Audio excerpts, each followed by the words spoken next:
اس تجربے میں ہم یہ دیکھیں گے کہ ایک میٹل اور ایک ایسڈ کے عمل سے کس طرح ایک سالٹ یا نمک حاصل ہوتا ہے۔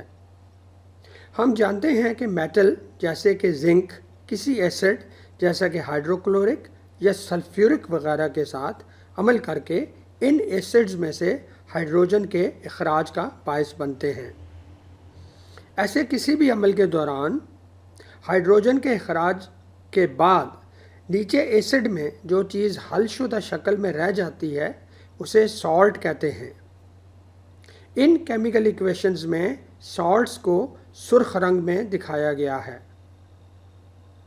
سالٹ بنانے کے لیے ہم ایک بیکر لے کر اس میں زنک کے چند ٹکڑے ڈال دیتے ہیں۔ اس کے بعد اس میں اتنا ایسڈ ڈالا جاتا ہے کہ زنک کے ٹکڑے اس میں ڈوب جائیں۔ جلد ہی ایسڈ میں سے ہائیڈروجن کے بلبلے نکلنا شروع ہو جاتے ہیں۔ وقت گزرنے کے ساتھ یہ عمل کمزور پڑ جائے گا۔ جب ہائیڈروجن کا اخراج تقریباً ختم ہو جائے تو بچے ہوئے زنک کو سولوشن سے علیحدہ کر لیا جاتا ہے۔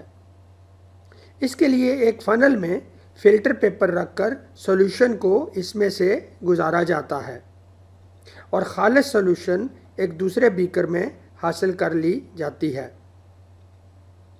اب ایک سولوشن کو ایک ڈش میں ڈال کر گرم کیا جاتا ہے۔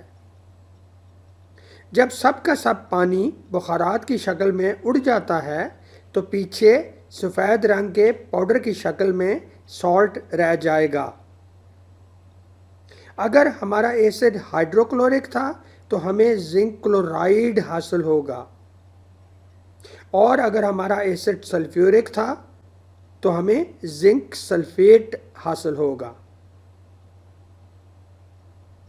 اس طریقے سے ہم اپنی مرضی کا سالٹ مخصوص میٹل اور ایسڈ کے درمیان عمل کرا کے حاصل کر سکتے ہیں۔